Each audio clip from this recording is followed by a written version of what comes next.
Fantasy? Film. Fly! What'd you fucking say? Fantasy. Film! Fight! I still don't get it. Fantasy. Fight! We take the pick of the litter. We take it in turns. Someone's just gotta go first. And then? The next person. They just go round and round. That's what We call it fantasy. fight. You win some, you lose some. Anything can happen. So? Who are you going with? Who you pick? Today. Fantasy. Film.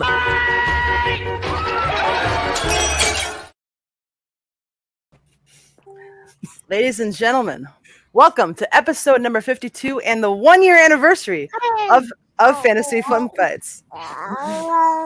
The show where we take a random film topic and we draft it fantasy style. With me, as always, my co-host Tony. Tony, not much has changed in the year, has it? No, not in the slightest. This year, 2020 was completely quiet year. Nothing weird happened or anything like that. Nah. Yeah. It's going to go down in the record books just like, But yes, we are here, 1-year anniversary. We are doing sports movies part 2. It's what we kicked off this show with, and the 25 movies that were selected on this show, they are off the board. They are unavailable to draft on this one. We're going to select a whole new 25. And joining us, we have a fantastic panel to draft those 25 right over here beside me. George, how we doing? I'm doing great. I'm really excited for this and sports movies. I love the 25 that got picked, but there were some glaring omissions on that list that we plan to correct right now. All right, sounds good. Sounds good. Down over here in the corner, just took the cutest little thing off screen, unfortunately. Jeff, how are we doing? I'm bringing the stream down in quality. What's up? Let's amp up the ugliness in the bottom right now.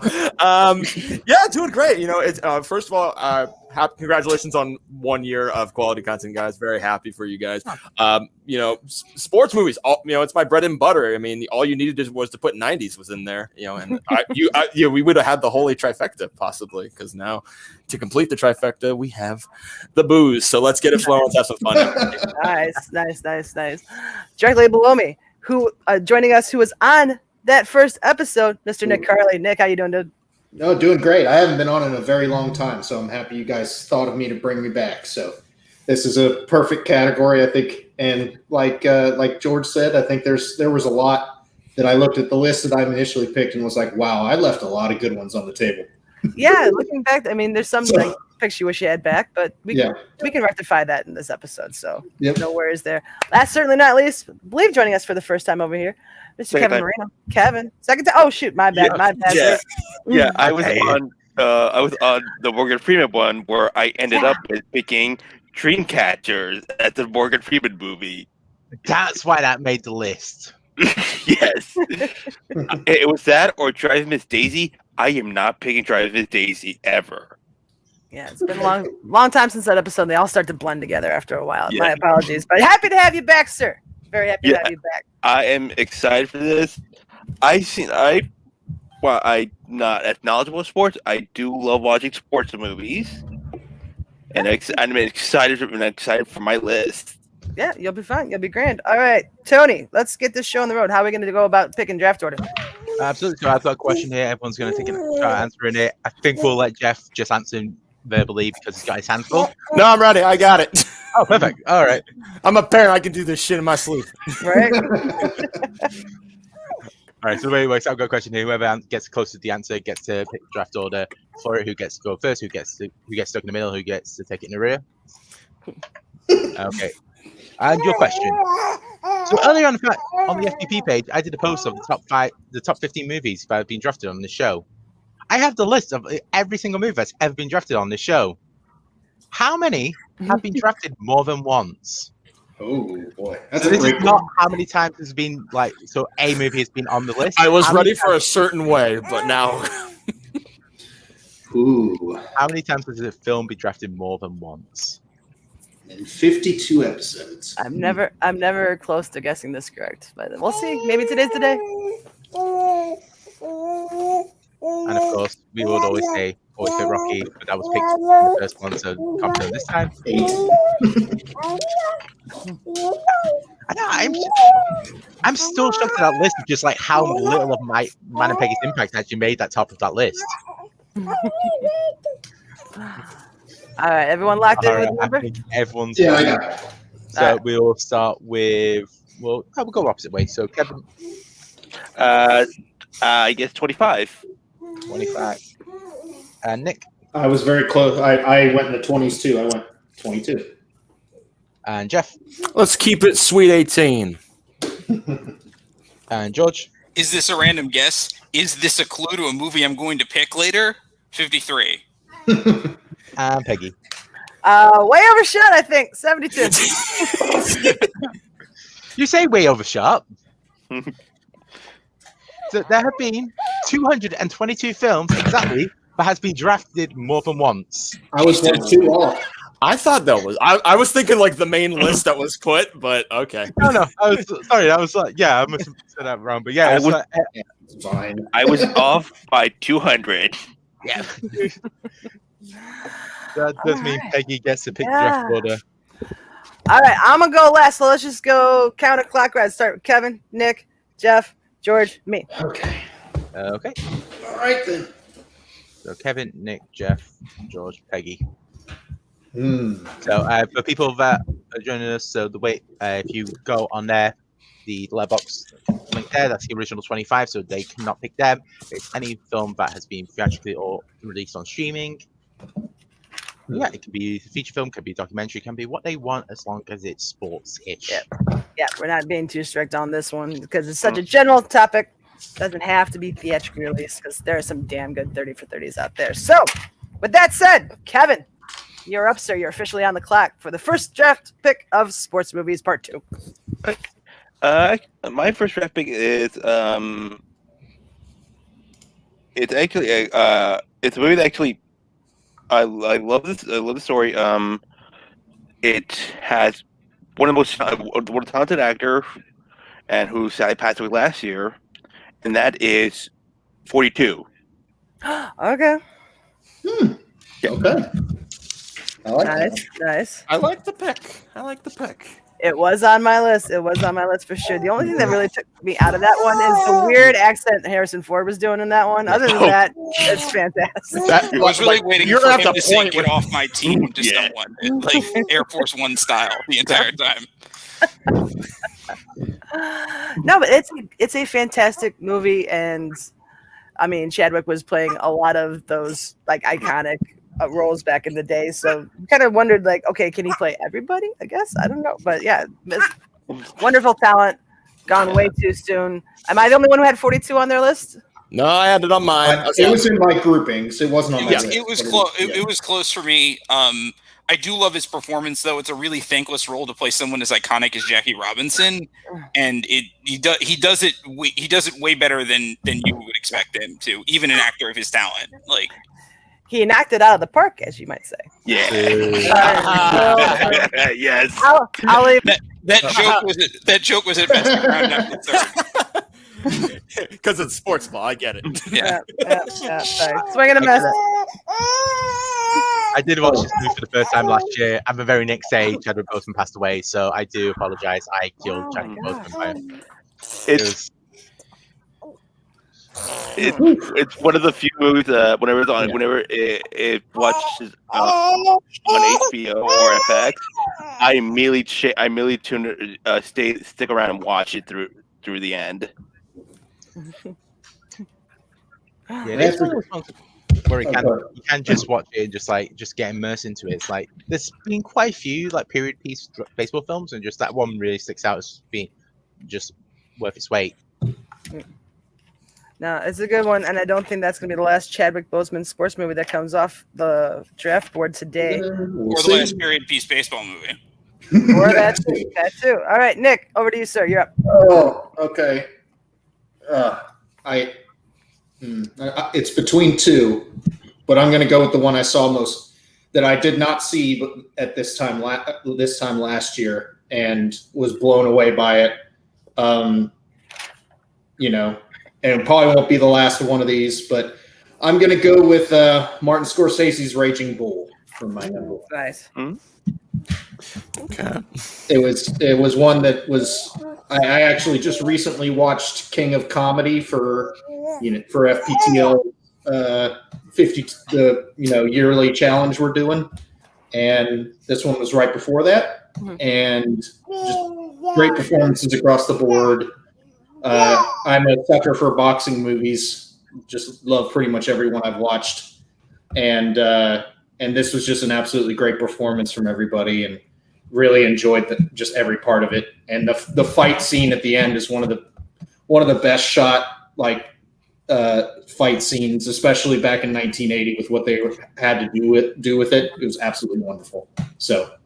Yeah, I would imagine that we could do just a fantasy film fights on just boxing movies, and we'd be able to fill 25 easy. Oh yeah, no question. It's one of the sports that films most consistently get right without it looking awkward. And especially, I completely agree with the cinematography. The 13th round TKO of Jake LaMotta by Sugar Ray Robinson is one of the best 2 minutes ever put to film. It's incredible. Yeah, like that camera pan on Sugar Ray Robinson is just one of the greatest things ever. And the way you sort of put it from his perspective, where LaMotta is like casting himself as the hero, and like Robinson, who is actually this conquering hero and military hero, looks like a demon. Like the way it's being filmed, it's just it's perfect. There's no better way to shoot that scene for the purposes of that film, from that character's perspective. Yep. Yeah. You can feel the spit coming off that movie. 10 out of 10. Yep, and I believe we didn't do a poll for this one, but I remember people saying that Raging Bull was a glaring leave-off on that first one. Yeah, so I think that was one reason I went around and watched it. So one of many. Nice. All right, Raging Bull off the board. Jeff.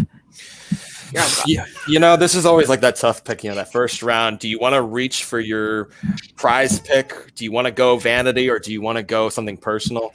So we've seen two different sports. Let's go with a different sport. One that I was kind of shocked that this one didn't get picked in the first one. It's one of my favorites. So I'm going to shout out to Rue if he's watching out right now, because I know he likes this movie, and I know a bunch of people like this movie. So we're going to big shout out right now to Mr. Jesus Shuttlesworth, and he got game. Nice. That movie is friggin' fantastic. Spike Lee at the top of his game. Denzel Washington, top of his game. You can't get any perfect for a basketball movie. This is my absolute number one pick right here. All right. Yeah, no, that's excellent pick. No, Nick, go ahead.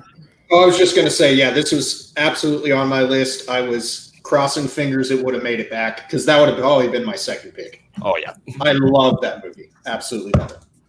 Ray Allen is surprisingly good for someone who had never done it before. I was very impressed with how good his acting was. So, anyways. Basketball players can act. I mean, Kevin Garnett. Kevin Garnett, Uncut Gems. He actually looked good. I will not mention the movie because someone might pick it later. I don't know. Fair enough. You also got Kareem Abdul-Jabbar playing himself. Airplane. Airplane. LeBron and Trainwreck. I thought he was good. You tell your father to drag your old ass down the court for 48 minutes. I'll be honest, I've only recently started watching Spike Lee. It's just, for whatever reason, being a British white man, just his movies never really appeal to me. So it's like this year especially, I've sat down and just started watching a few of them. I'm like, okay, I understand why people like him. He's very, very good. I've kind of had that realization of just like, are you gonna get that American accent now, where everything is just over pronounced? Oh, that's a naps, yeah. The tough part with Spike Lee's films is if especially if you're white, you're not going to get all of it. They're told very much from his perspective. Maybe the one exception is Inside Man, because that's almost a completely different movie than anything else he's ever directed, as good as it is. But you have to accept that some of it might go over your head, or some of it may not catch the same for you than it does for everyone else. Cool. All right, he got game. Just quickly going back to the basketball conversation, Michael Jordan, and also Georgie. Does other things really well, so you can go fuck yourself. All right, George, you're on the clock, sir. What are you going with for your first overall pick? So first overall on my board was Raging Bull. That was a very glaring oversight to me. I'm glad that it was corrected. I had a feeling if I wasn't picking first, it wouldn't get to me.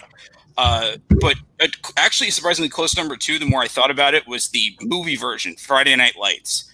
I feel that people have completely forgotten about how really good this film is because of just the show and like how the show fits into its cultural identity. But the thing that the movie gets right, and this is and I know everyone thinks that Peter Berg is kind of a hack, but he's absolutely the perfect director for this material. It gets the tone of the book exactly right because you don't have Kyle Chandler like being super charismatic, and you only have Billy Bob Thornton, who's like a great actor, but not someone you want to follow, who inspires you in the same way.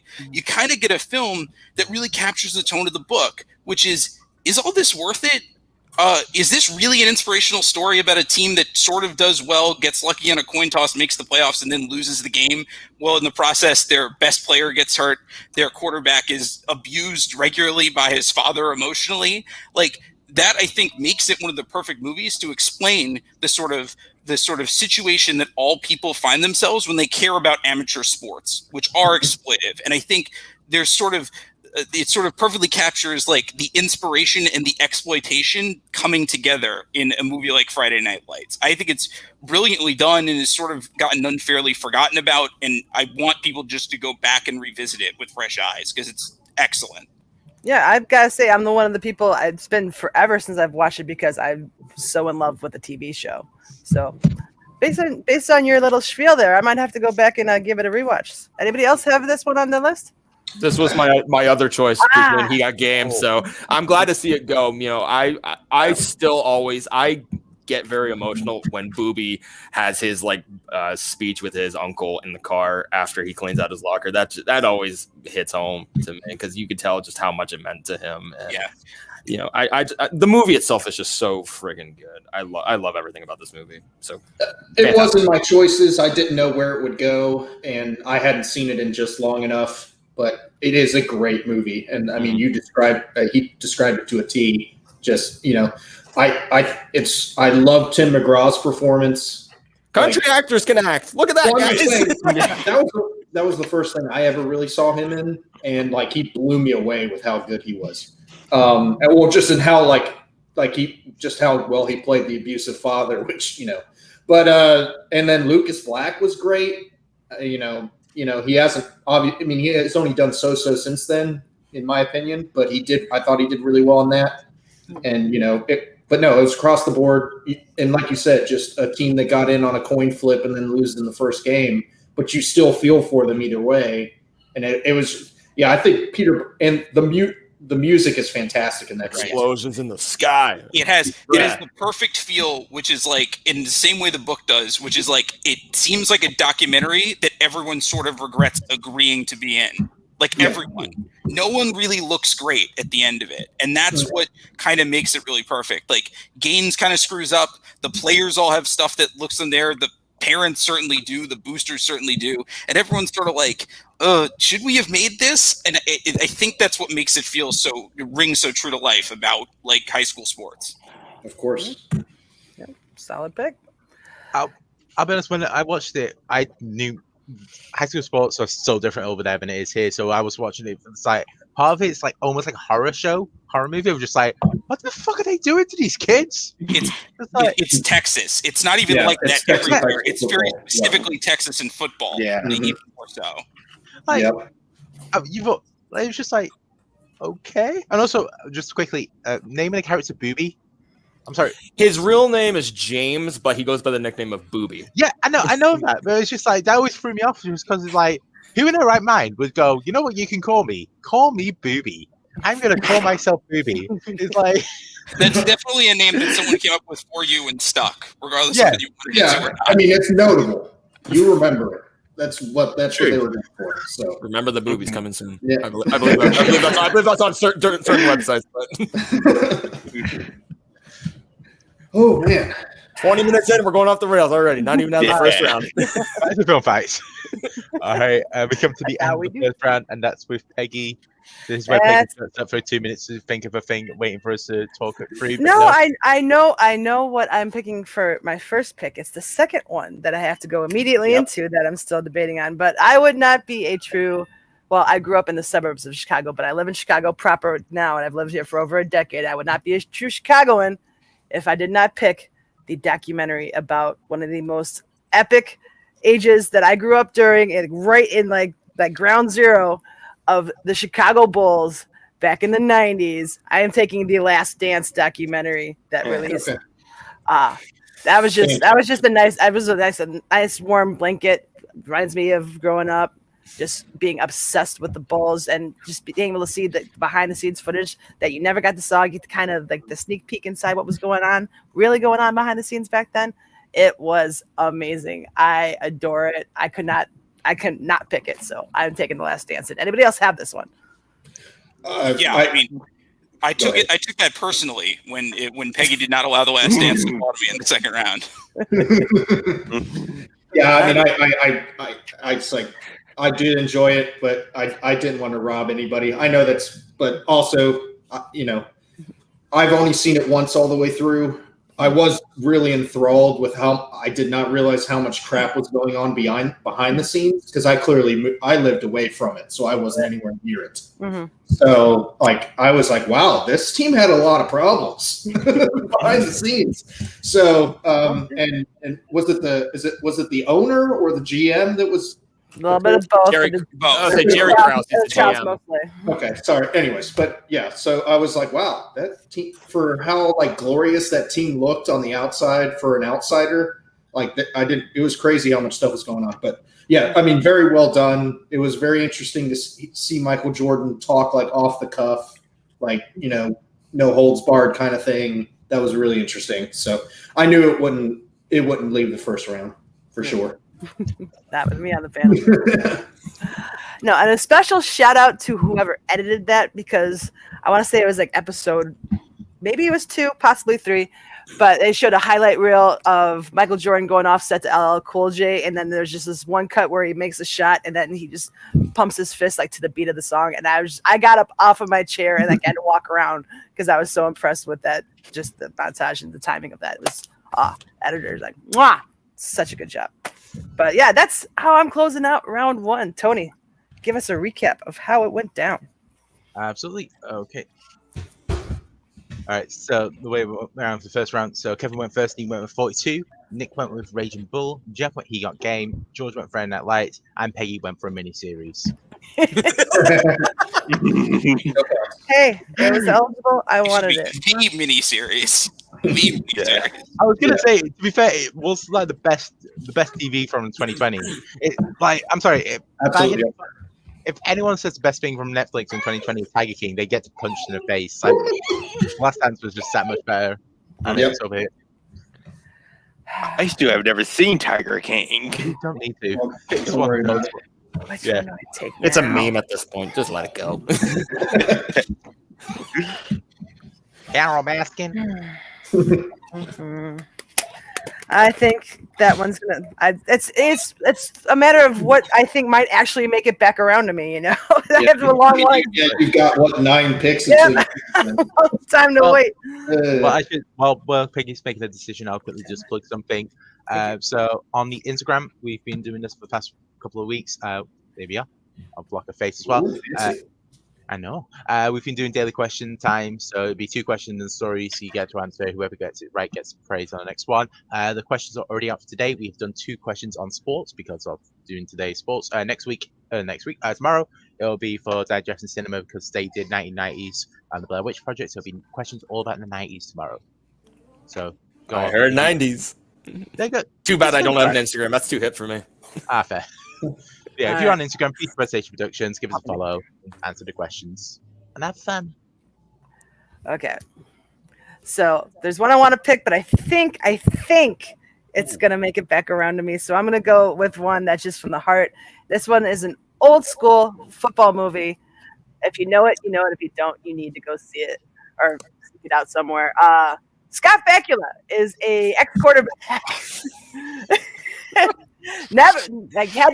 I had to take care of the farm, never got to have a shot in college, and there's a program in Texas that's in trouble, and they recruit him, and there's a whole cast of characters. You saw the reaction of my fellow panelists because they know this movie, and it's epic. It's amazing, but it's Scott Bakula, Jason Bateman, Sinbad, Kathy Ireland. You need to see it if you've never seen it. I am taking Necessary Roughness. Oh boy.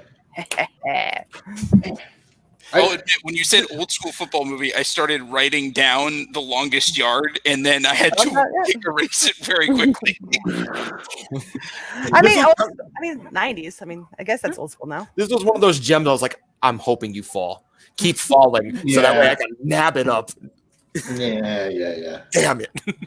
But I mean, it's a good move for her because she doesn't get to pick for the next 9 picks. Yeah. So. Yeah. Is that the one with Kathy Ireland as the kicker? Indeed, it is. I'm getting my movies. Okay, gotcha. She's got foot. Guys, welcome to football. And she's like, welcome to football. Cranking the fucking nuts. Yeah, fantastic. Sorry, I love it. And then you get Rob Schneider as the announcer up in the booth. Yes. But sorry, Tony, what were you going to say? I was going to say that's why people have been talking about it the past couple of weeks because of the kicker in college. Vanderbilt kicker, yeah. She didn't. Yeah. That wasn't a great debut, unfortunately, for her. He wasn't in a great team, to be honest. Yeah, I mean, it's like true. You were on like an 0-9 team. She was on an 0-9 team. There was no way that was gonna like. It's hard to really showcase. It hard to really showcase like what she was good at. But she made a couple extra points in her second game. I think that was better. Like there you go. Hey, good for her. I forget her name. Good for her. Sarah Fuller. Oh, thank you. That's right. I remember the meme from because when the Jets had the first pick. No, yeah, that's good stuff. I really need to rewatch that. I've probably watched it like 10, 15 years ago. Like Mr. Blake, I'll never touch you. Oh, I love Mono, the center. Oh, he's the best. Yeah. But yes, if you've never seen Necessary Roughness, go see it. That is my first pick of round 2. George, what is your first pick of round 2? Well, with all due respect to the best movie that stars both Sinbad and Kathy Ireland that I've ever seen, I think this is another movie that should not have been left off the first list. I'm going to pick The Natural. Oh, yeah. This is a movie that is very epic in scale, very poetic, and I would actually say like. Not unlike Robert Redford's film, like The Legend of Bagger Vance, which is very explicitly a religious allegory. This, in the field. Borrowing from the Camelot myth, also has a lot of religious overtones and undertones with it.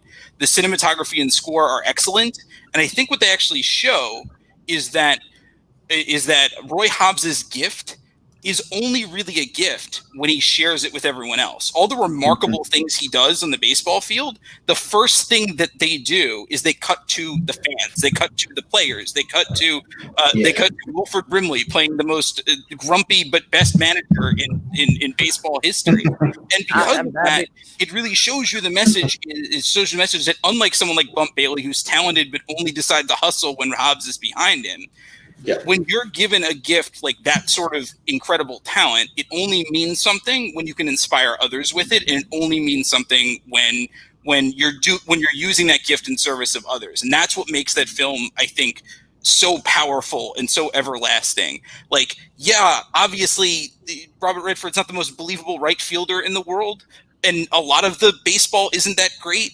But the fact that it's old-timey baseball in the 1930s lets you forgive that all the windups don't look good and all the players don't look that fast. And it really transports you to like the world of the national pastime that kind of exists in like sports writers' heads. And that's what I think makes that film so great. And shout out to Barry Levinson with an underrated performance as the commentator in that. He sounds exactly like an old-timey commentator, and for like the director to do it, it's fantastic. I never would have guessed that. Yep. Next, man.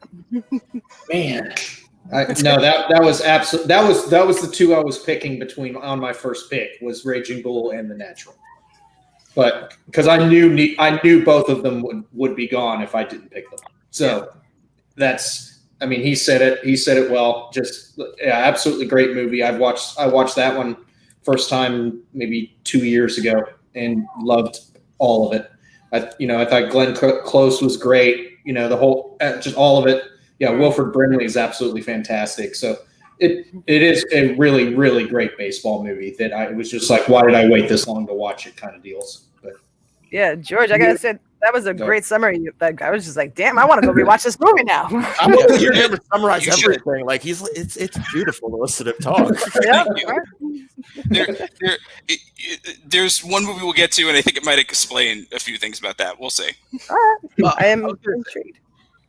because this one went last round, but I was like, I always feel that The Natural is a much better film than this one, but because Field of Dreams got so much love and praise at the very end of the 80s, as soon as The Natural came out 2 years later, people were just going, yeah, but you're not Field of Dreams, are you? You're not making me feel good and warm inside, and like, if you build it, he will come. It's like you're not giving me my dad, are you? So that's why that film kind of it feels like Field of Dreams just was there, just like, oh, step out of the way, son. That's the Kevin Costner magic for you. Yeah. So Kevin Costner's sports movie. 90 Kevin Costner, more importantly. Yeah. All right, cool. George takes The Natural. Jeff, your second pick. This is the. I like picking third, but I hate picking third at the same time because it's like you got to like kind of think ahead. and it happened to me last time too. But I think this is probably the pick because I don't think it's gonna make it. Carley's kind of like my main target right now. I think he's gonna pick this one. So, it would be a disservice of me for somebody who works in the sports industry, primarily the hockey industry, to not have a hockey film on my list. So, to quote the movie, I play hockey and I fornicate. Why? Because it's the two best things to do in the cold. We're talking about the Jay Roach classic, Mystery Alaska. Wow. That was not the one I thought you were going with. But I don't know, not me either. I was trying to place that. I'm like, who says that? I'm like, oh, that's not that movie. That was Skank Martin. If anybody ever seen Mystery Alaska, it is probably one of the most underrated sports movies out there. If anybody who's seen it, they understand why. What I love about it is it captures like the true essence of what hockey players are, and they're just a bunch of jackasses who are just they love the game, but they're just big bunch of pigs. I was saying, working around them, they are. You captured it to a T. The humor in it works really good. The action in it is really nice. I still love the national anthem performance from Little Richard. It is one of the funniest things ever. Yes, yeah. And yes, thank you, Richie. It is so underrated. Thank you. You get a gold star. And I know Sandy Robinson is poking his ears up. Every Canadian out there. I was saying, and just to shout out a little bat blue for everybody too. So extra Canadian points. He was talking to me the other day about how I need to watch this movie because I have not seen this movie, sadly. Wait, really? No, I don't think I have either. No, I love hockey movies. I have not seen it. So this is not some in Alaska, Jimmy. Not some in Alaska. Yeah, Russell Crowe, Burt Reynolds, Hank Azaria. No, I don't think I've seen this one. I remember I'm familiar with the title. I think I somehow just missed it. All right, that's going on the to-do list for sure. Yep. Oh yeah, I would say one of the best quotable movies out there. Ooh, might watch it tonight then. I was actually like, okay, you figured out the rest of my challenge accepted. Uh-oh. Yeah, just as the baby's crying, let me just quickly pull up we're good. I'm just gonna mute. We're good. No worries. Mystery Alaska is not streaming anywhere, but you can buy it for like $4. Might have to just do that. Yeah. But solid pick. All right, Nick, over to you. Okay. Another multiple pick to see which one might go past it. Yeah. Okay. I'm gonna go with. I'm gonna go with one that sports is clearly not the main part of this movie, but it is a fairly important part of this movie, and it is. I feel like the resurrection of Mr. Mickey Rourke. So I am going with The Wrestler. That works. Okay. At first, I thought you were going with something I was hoping to get. Okay. So. Okay. Well. But anyways, yeah, this is another one that just kind of in the last few years of finally catching up on, and absolutely phenomenal performance, obviously from Mickey Rourke, Marissa Tomei, and just like his struggles with daily life and being an aging wrestler, and just I don't know, just very well shot by Darren Aronofsky. So it's just good stuff, and I don't know really to go into too much more than that. Just I really enjoyed the movie, and I was really blown away by especially Mickey Rourke because I hadn't seen him in forever when I last saw that. So it was good stuff. I really enjoyed it. Felt like it deserved the list. I love that film. They get the details so right. Yes. He looks like an 80s wrestler. The places that he's wrestling out of look exactly like the places where you'd go to an indie wrestling show. He even plays a video game that looks exactly like WrestleMania, the arcade game from the mid-90s. Oh, yeah, that's right. And I'm like, how the fuck did they do that? I was like, what is this? That's an actual game they released when the movie came out. I remember playing it and just be like, this is my childhood. Come back. Yes. Yeah. It was just I was stunned at how much it reminded me of WrestleMania, the arcade game, and like trying to like have Bret Hart like put Yokozuna in the sharpshooter against my friends back in the mid-90s. Like, I think this was like one of my biggest ones that was missed from the first episode. Like, I adore the wrestler. I think it's a fantastic film, and just like Mickey, as you said, Mickey Rourke does incredible work, and it's the way it tells the story of professional wrestling of just being like the dirt and the griminess of it. It's just absolutely perfect. And if you've not, if you've not seen this, if you watch it, then watch the Resurrection of Jake the Snake. That's like a perfect double feature because the wrestler is based on Jake the Snake Roberts and his appearance in Beyond the Mat, and so you can kind of see what the after effect of like that movie of like. Oh yeah, that documentary is rough, but in a good way. But it's yeah. I almost put Beyond the Mat on my list too. Yeah, I thought about it. Yeah, even as a non-wrestling fan, I was like, "Wow, that's good." Yeah. So, as a veteran wrestling fan, I was debating on putting the wrestler. I was thinking, that what I was expecting. Like, that was gonna be one of the tops. So I'm like, I'm not gonna put it, but I might put it. But there might be another wrestling movie on my list. Maybe. All right. Well, let's find out. Let's move over to you, Kevin. You're up. What are you picking for your next pick?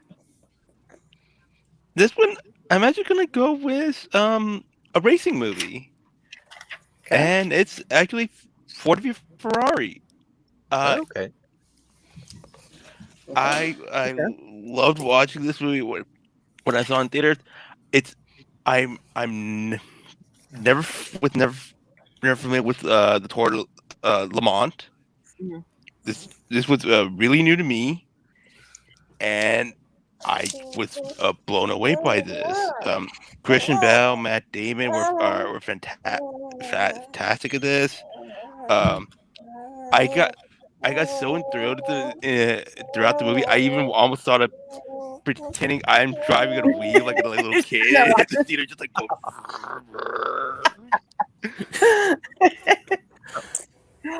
That reminds me when I was at a swim team as a kid. I used to make like noises as I swam.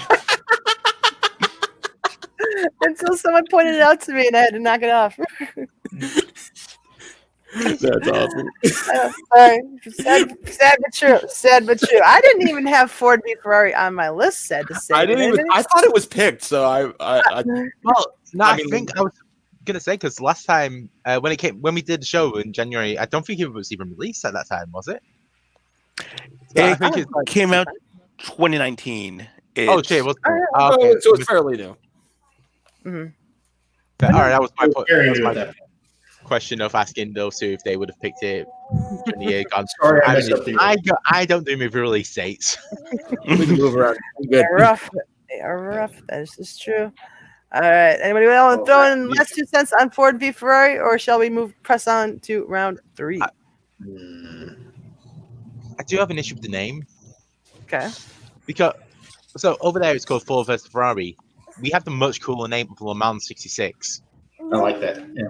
That is such a better name, but they went like, oh, no one would watch a French film. So the bigger issue is that, like, unless you're a racing fan, you don't know what Le Mans is, but you know what Ford and Ferrari are. If you're not, I think that was more of it.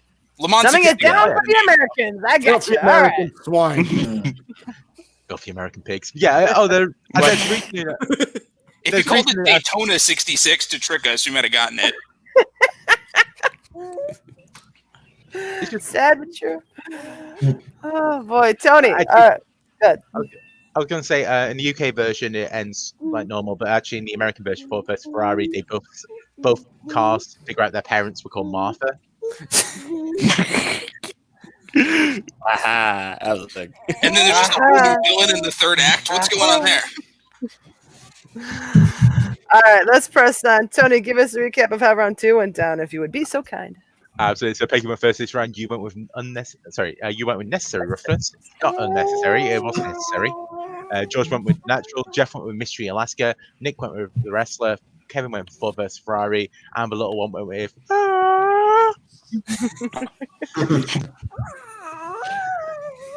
I'm sorry, Kevin. That is now your pick. She's picked for you. Right. Decipher it. Go ahead. You gotta figure out what she's trying to tell you. All right, Kev, you're up. Round 3. All right. Let's go. All right, round 3. I'm debating if I just go with comedy or go with my wrestling pick. Go with what your heart tells you in the moment. Hey. All right, and I'm actually gonna go with a figure skating movie. Okay. And it's actually, I think this is actually one of Will Ferrell's best sports movie, and that is Blades of Glory. Okay. Not what I was expecting. Curveball. No. All right. I appreciate that pick. I appreciate that. Go ahead, sorry. Yeah. I laughed more times than I laughed at Talladega Nights and Semi Pro. I love this movie. You have with talented cast of Farrow, Amy Poehler, Will Arnett. No. Yeah, Will Arnett. Even John Heater when he's not playing like the Napoleon Dynamite type. Right. No, I mean it's an underappreciated Will Ferrell movie for damn sure. Anybody else have this one on their list? No, there's just so many good sports comedies from that era. There's a bunch that I would have had ahead of it. It's not obviously it's funny, like the nobody knows what it means, but it's provocative. It gets the people going. It's amazing. It's one of the best lines I've ever heard in a film. Also, one of the best rap samples ever. I would say, yeah. Yeah, that too. It is a great film. I guess I went a little drama heavy in my picks, but that is I do enjoy it when that one comes on, and I do sit through and watch it, just for how over and top and ridiculous it is. So I do appreciate the pick. That is a good one. Yep, for sure. All right, I agree Kevin. with Malcolm. Oh, Ooh. So rude, Malcolm. We've had this argument quite a few times on the show. Malcolm, you made a baby cry. There's a 3-year period of when Will Ferrell was good, which is like 2003 to 2006, and it ends about when Anchorman comes out. Then everything after that is just like. I was going to say it ends roughly in the second act of Talladega Nights, and he never gets it back. He never gets it back. Step Brothers ever ring a bell? I hate Step Brothers. I despise you're that wrong. movie with passion. But Well, you be wrong. I really How dare hate you Step wrong Brothers. I wanted to hit it, but it won me over. I hate to say it. It won me over. I was going to say this is, however, the best John Heder film by a country mile, but that's mainly because Napoleon Dynamite is so terrible. That movie aged like milk. Yeah, that movie is gross. Anyways. Ooh. Yeah, that'd be an interesting film by itself. Aged like milk. And movies like after 20 years, you just go back and just like, no, never, don't do this. I mean, I just look at Napoleon Dynamite. Like I was on TV once a couple of months ago, and oh god, it was bad. The jokes didn't land anymore. Nothing worked. Revenge of the Nerds is probably number 1 on the Age Like Milk. Fair enough. All right, so Kevin takes Blades of Glory. Nick, over to you. 3rd round pick. What you got? All right. In the same position of do I take this now or risk until coming back? I know. Okay, I've already picked something from this category, but this movie's too good to not include. I'm going to go with 2010's The Fighter. Okay. Good pick. Nice. So, I mean, just great film all the way through. Christian Bale is just unforgettable in this role. And then obviously, and Mark Wahlberg does just as well in keeping up with him, and just learning the whole time that they aren't really following him; they're following his brother around, and it's a very just real look at the Boston lifestyle and just like, and it just an upcoming boxer that's just trying to get his chance, and it's absolutely well done. David O. Russell, one of his earlier ones, but a great movie, and just everybody in that movie did a fantastic job. Yeah, I know, Garth. I'm keeping you in there, keeping it real there. All right, but yeah, it's just absolutely great movie, and I feel like I couldn't let it drop any farther. So I think it deserves where it goes. No, it's a solid movie, and I've said that I didn't even think to put it on my list for some reason. I'm sure somebody else on this panel did. Yes, no, maybe so. Anyone? Yeah, I mean, it's just, again, so many boxing movies that it's just hard to find room, Yeah. Is it better than $1 Million Baby? Maybe. I don't know. It's a hard call. There's just so many of them. Like, That's Raging fair. Bull obviously is just like one of the greatest American best film of the 1980s that had to be there. But a lot of the other boxing films are all really good, and you can slot about 10 of them in any order. Yeah, that's fair. I was like, on my big board, I would say I had it sitting there. It's just kind of like, let's see how far this goes. But third round's a good pick for it. Yep. Yeah. I have this theory of that it's like the two greatest sports films. If you ever want to do like a great sports film, I either do it about baseball or about boxing. Like, I mean, that's kind of how it goes. Yeah. Yeah, it feels like those two. Just like if you do it about them, it's just something about both those sports. Just like it's just like you're able to get so much drama and heart into it. Yeah, and I think basketball's fairly close too with some of them. But, anyways, we can go pretty much anything. But all right, Fighter is Nick's third pick. Jeff, over to you for your third pick. All right, so let's keep the trend going. Let's go with another different sport for this round. Let's keep some variety going. But let's bring it to the diamond, y'all. I'll say let's bring it over to Peggy's neck of the woods in Chicago, where we give a shout out to a good old team by the name of Combas. Shout out to my boy G Baby. Yeah, we're gonna go hardball. Hardball. Yes. Okay. Don't you hate on Hardball? That movie. I'm not. This was a movie I remember seeing in theaters actually back in 2001. It was. I was like, it's crazy. This movie's 20 years old already. Wow. Let me take a swig really quick. I'm just follow that down. But this is like kind of like a really good feel good movie. It has a lot of good moments where you see Keanu Reeves trying like to build these kids' spirits up who literally just have nothing, and this is like kind of like the one thing that they kind of find like, hey, maybe I'm actually kind of good at. And then he himself learns how to develop as a person. He finds purpose too. Yes, he finds purpose too. And then what do? They take away freaking little Jarius Evans, little G Baby, freaking drive-by shooting. I'm sorry, I spoiled the 20-year-old movie for you, everybody. Yeah. It's 20 years old. I'm sorry. But no, this movie, it hits you in all the right feels. But I had a feeling that this might go, so I was like, I'm not gonna let it go. This might be my Vontae Mack pick. This might be a spoiler for possible, but yeah, spoilers possibly for future picks for people. But I can't let G Baby go. So Big Papa. I like it when people pick from the heart, not just because like they know it's well regarded as like this classic movie or whatever. It's just like, I happen to love this movie and I'm taking it, motherfuckers. I love that. Anybody else have this on their list? It was on the big board, like Jeff said. I feel it was one that I saw probably right around when it came out, and just have not gotten back to it. I need to watch it again because I see it everywhere.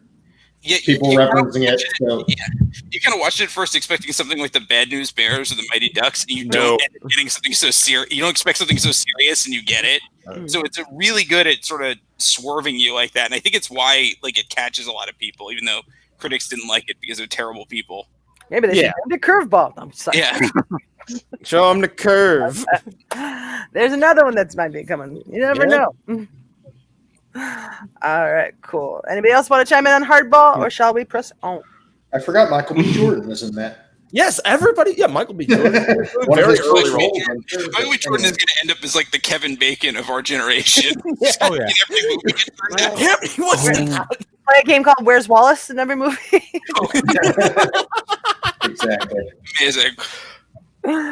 All right, Wire reference. Anyone who didn't know that. All right, so we will press on. George, your third overall pick. What you got up your sleeve, brother? This one was tough for me, and I was not expecting to originally put it on my list. But the more I thought about it, the more it fit. I'm going to take The Way Back, which was actually the last movie I saw in theaters before the pandemic really hit, and I think that actually helped it because I didn't really like it at first, and then I like the beat behind me right now, but it's like it kind of, where's that coming from? I have no idea. It kind of sits with you.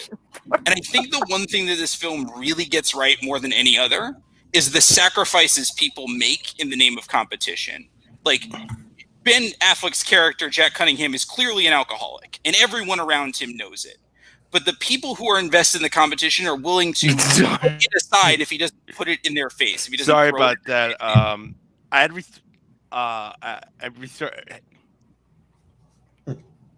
Go on. Okay. I think we're listening, Kev. It's like as long as he doesn't throw it in their face. And it's only the people who aren't invested in the team winning that seem to point it out. Yeah. So until recently, until May, I was a debate coach. That's what I do for a living. I was a college professor and debate coach. And no matter how many times no matter how many times you ask students to come to you with stuff, to like put their health first, put their grades first, they will put things aside to go to a debate tournament, no matter how many times you ask them not to. And you have to admit to yourself that when you were a debater, you did those things too. You put off a physical here or there. You picked up bad habits like smoking. You did stuff like that in the name of competition. And it only becomes when it's obviously out of control that anyone does anything to help him. And I really like the ending to this film, especially where obviously the team misses him, but they don't stop playing. They don't not go to a game. They move on. Like, he makes an impact on them, but they move on, and he goes and gets the help he needs. I think that's a really thing that people don't realize about competition is that oftentimes, without realizing it, we put aside things that we need to deal with in the name of being successful.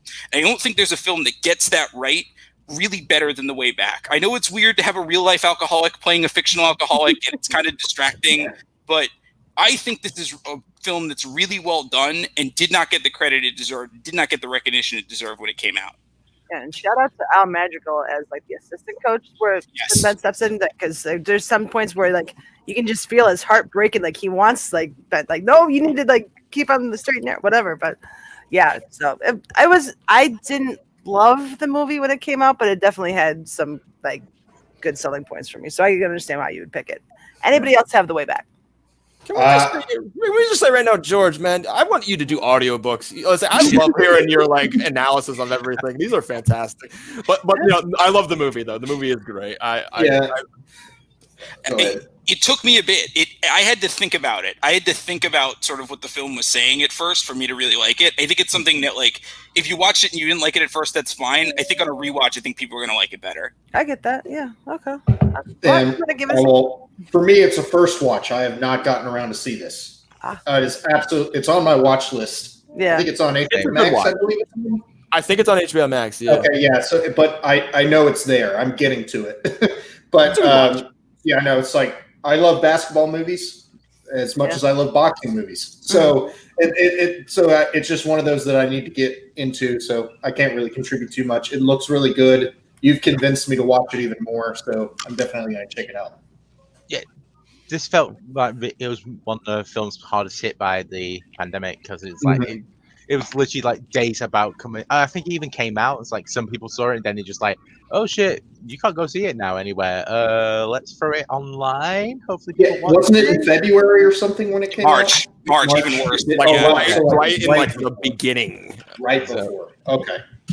Yeah. No, it's definitely on my watch list for sure. Yeah, good. It's a good watch. Good pick. All right. Over to me then. I am going to go with a movie that is probably, let's see. Yeah, it looks like the first one that's been drafted so far that is more woman-centric in a sports movie. This one is about two girls who follow their passion for their sport despite their parents' wishes. One is having to deal with a mom who wants her to be more ladylike and not be so sporty spice, if you will. And the other is going against the wishes of her parents to not play the sport at all.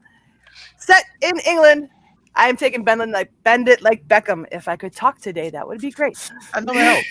That's a great pick. That is a great one that I did not Bringing think. it back to the early 2000s. Go on.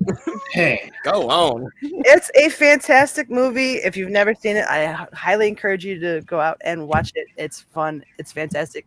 You learn a little bit about life and cultures that aren't your own. Tony, I know this is one of your favorites. Yes, I believe. Yeah, this was one that I was suggesting that should be picked. It's really fantastic. It tells both the story of just like you have the Keira Knightley story arc, and that's fine, but the story about the Jess character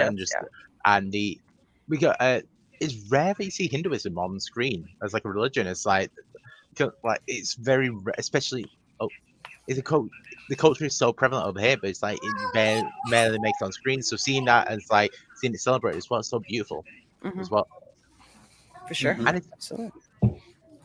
it's early Keira Knightley as well. And she was good. It was before she got in Pirates of the Caribbean and just stunk up the joint. Yeah, no, it is a really good movie. That's added. I probably sounding like a broken record. It's like you need to watch it again. Right. It made me think, what happened to Jonathan Rhys-Meyers? He was a fantastic actor. He was good in that. He was amazing in Match Point, and now I just forgot he existed until this ends. He was on the Tudors for a while. Was the Showtime? Yeah, yes, he was. And he was pretty good in Mission Impossible for like the one movie he was in. But anyways, that's just one of those that was way back there, and you brought it up front again. Got to watch it. I haven't seen this in friggin' years. One of my it's so good though. It's so you can't not hate it. It's just there's a certain charm about it that it's just so enjoyable. Oh, I love the soccer ball design on the disc. That's amazing.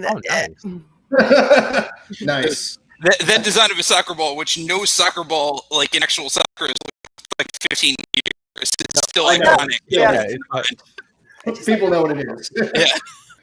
Tony is cringing right now because we're calling it a soccer ball. Yeah. You're a band. If you go to my Instagram, you can see me with my face painted like a soccer ball. Nice. I was quite proud of that face paint job. You have our own here. Anyways, what? I think he's twitching. Somebody check on him. He's about to call American football hand egg. I just know it. The only time you kick the ball is in the least important part of the game. It's the part that nobody likes. Nobody likes the kicker and the punter. Least important part of the game. Tell that to Cody Parkey. Sorry, Peggy. Yeah, he ain't with that was a bit anymore. of a drive-by there. I'm sorry. For the brand, Pat McAfee. I love Pat McAfee. For the brand. Sorry. Yep. Anyways. I mean, I got Tucky as my kicker, so I'm all right. Well, used to have Robbie. Miss him. Anyways, end of round 3. Tony, over to you to recap how it all shook out. Absolutely. All right, Kevin went versus round. He went with Blaze of Glory. Nick went with The Fighter. Jeff went Hardball. George went The Way Back. And Peggy went Bend It Like Beckham. I did indeed. And now I'm going to there's very little actual sports in this movie, but it is a sports movie if you've ever been a part of the team. This movie is referred to by some as a spiritual sequel to a movie from 1994. It follows a group of baseball players in college right before the season begins in 1980. It is fantastic. Richard Linklater directs it. It's called Everybody Wants Some. And I adore it. And it's technically a sports movie, but it's more about the team and like the relationships between the teammates themselves. Man, that's going to score all sorts of brownie points with this community. Oh, man. All right, get ready for the chat. In 3, 2, 1, go. And that's not me pandering. That's me. I know. I'm not saying you are. I'm just telling you that like I've seen people discuss this movie, and I love it too. Glenn Powell in this movie is the best. But everyone knocks their role out of the park. J. Quentin Johnson is going to be a huge name one day. Mark my words. Yeah. And what's his name? Tyler Hoechlin. Tyler Hoechlin, aka TV Superman. Got him, Ryan Guzman, Wyatt, Kurt Russell, right? Wyatt Russell. It's just Russell.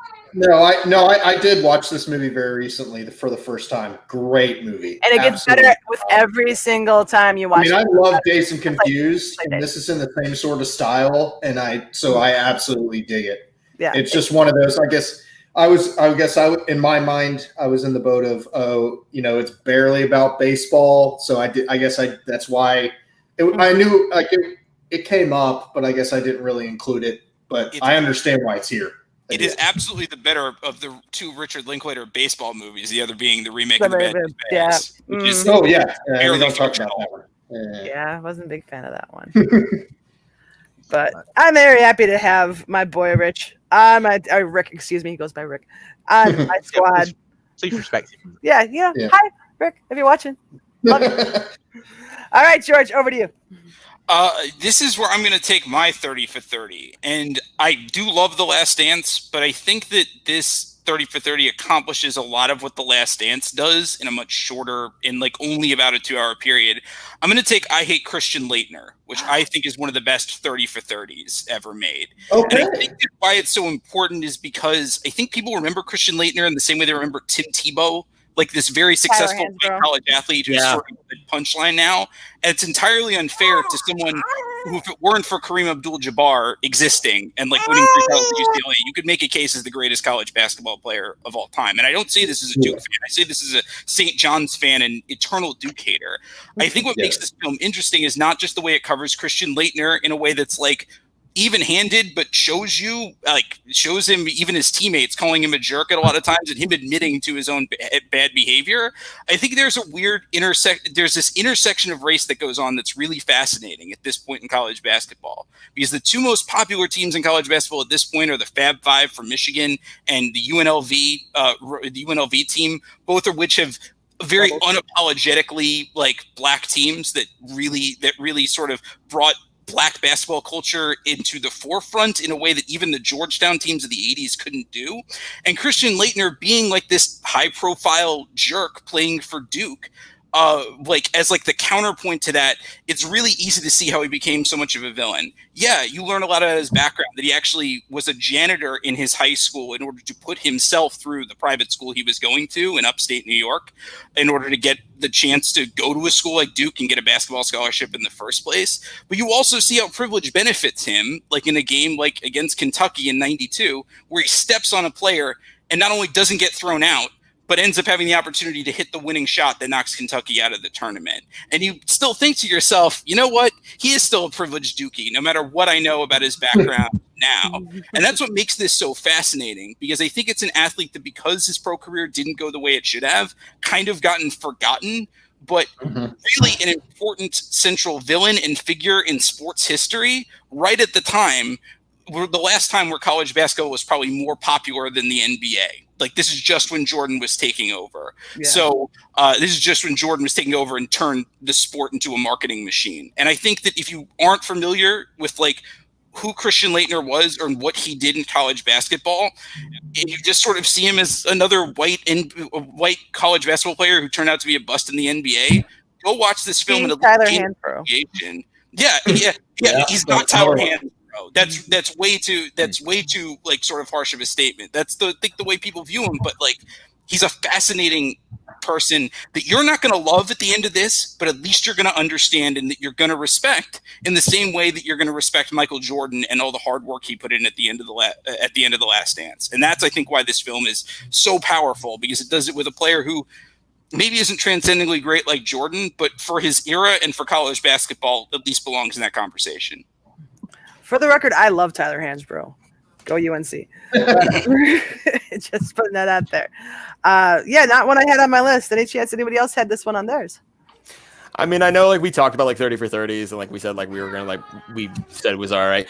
Not the first one that came to my mind. I thought it was a good one. I think there were better 30 for 30s in my opinion, but I do I Hate Christian Laettner though. It definitely gives you a good perspective on who he was as a person and kind of what his philosophy was versus what everybody else thought of him. So I kind of thought it was an interesting counterbalance. So I like the pick. I can't hate it.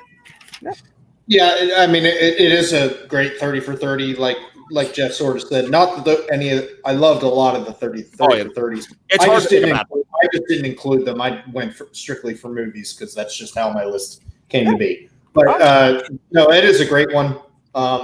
Because I did hate Christian Laettner. So I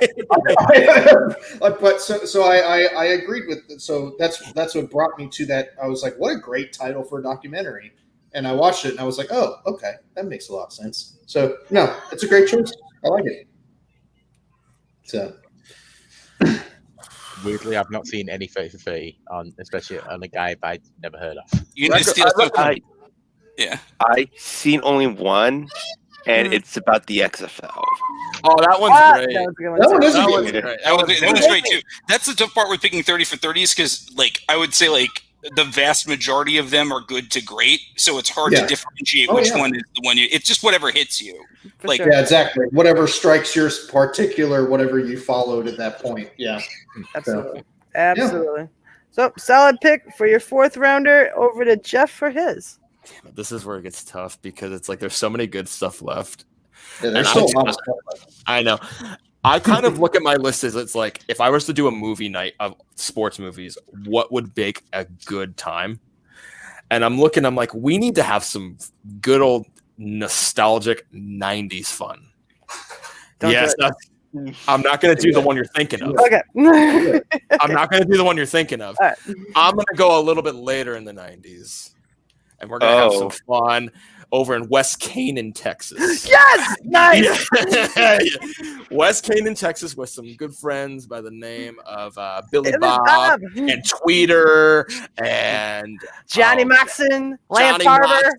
Lance Farber. We're going to go with the 90s immortal classic and the definition of a guilty pleasure, Varsity Blues. Excellent choice, Jeff. Not what I thought you were going, and not what I was hoping would fall to me. But I am very, very happy it got selected. Swap around. That's right. Yes, you thought I know what you thought I was going for. No, we're gonna have some real fun. You know. What do you mean he's the boy? Look at that sausage. I mean, this movie.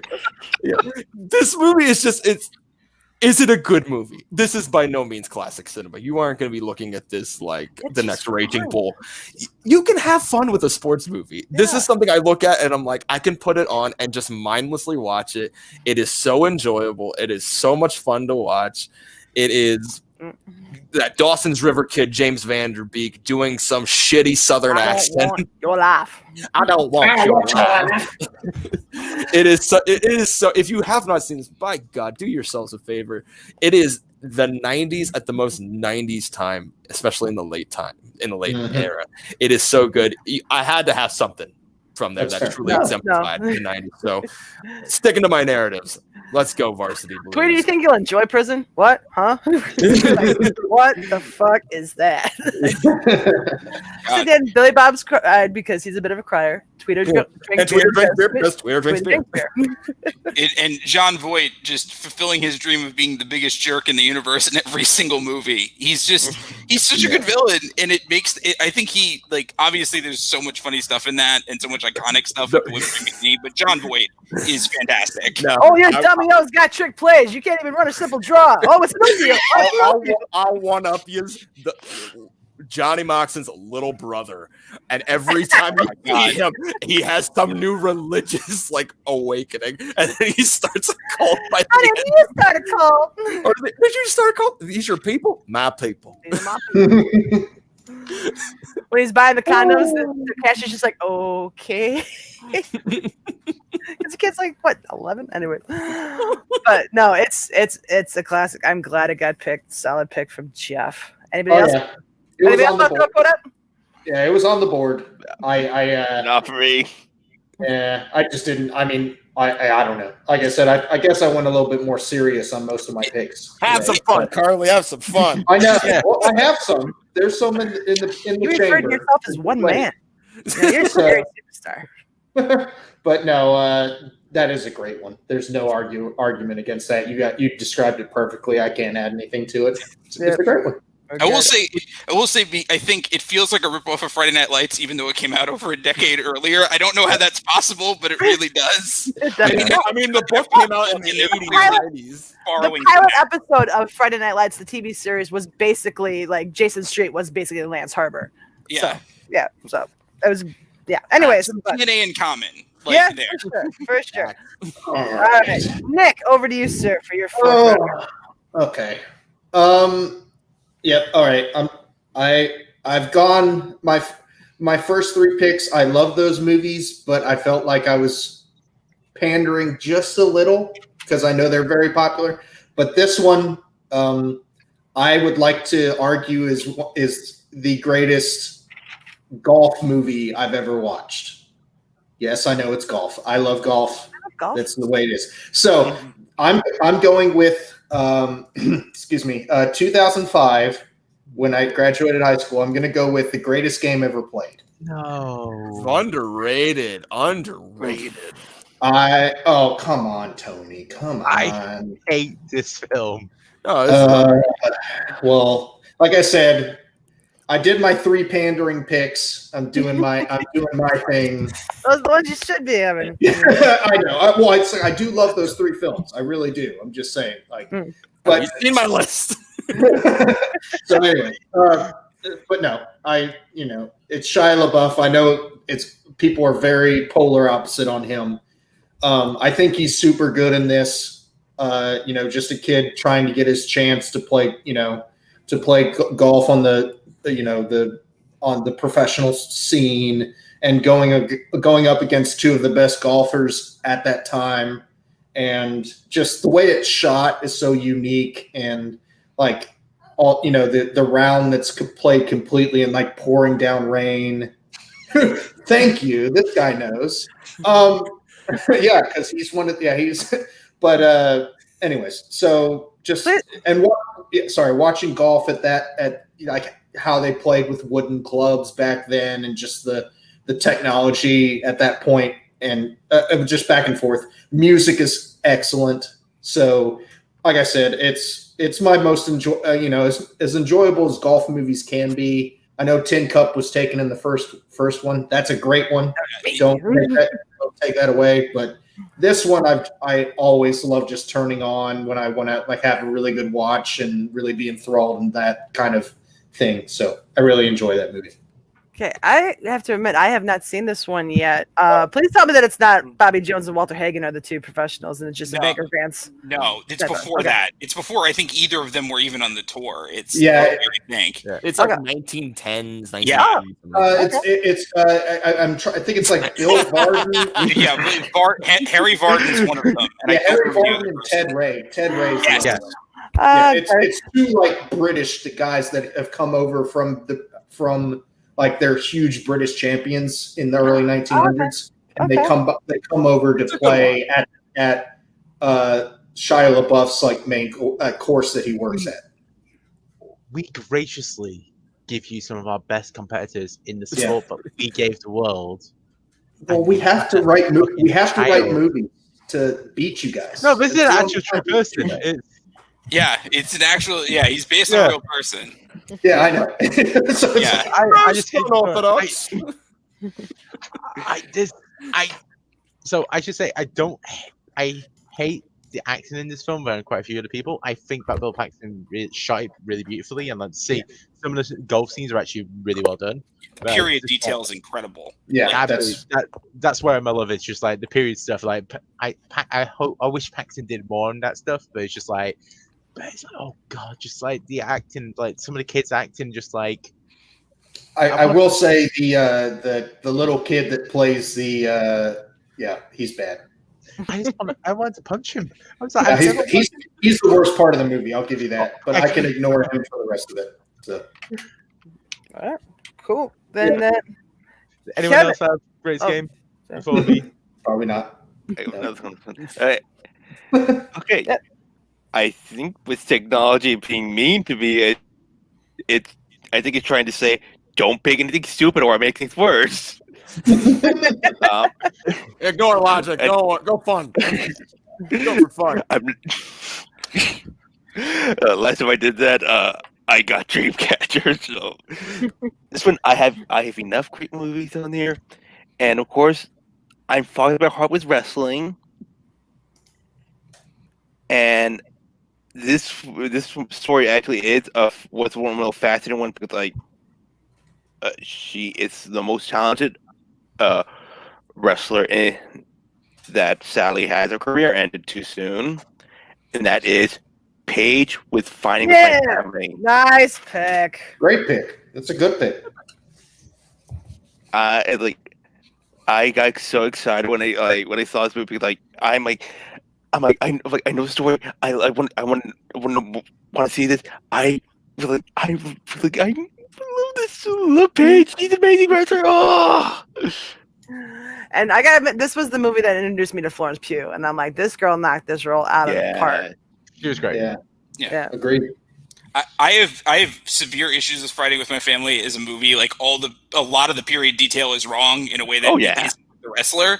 But Florence Pugh is really good as Paige, and like as the Knight parents, as Ricky and Soraya Knight, Cersei Lannister and Nick Frost knock it absolutely out of the park. It's incredible. They're incredible. Yeah, they are. Agreed. And cameos abound. I won't give away what they are, just that I won't spoil it. It's a little too recent of a movie, but yeah, there's some hilarious cameos from wrestlers in that one.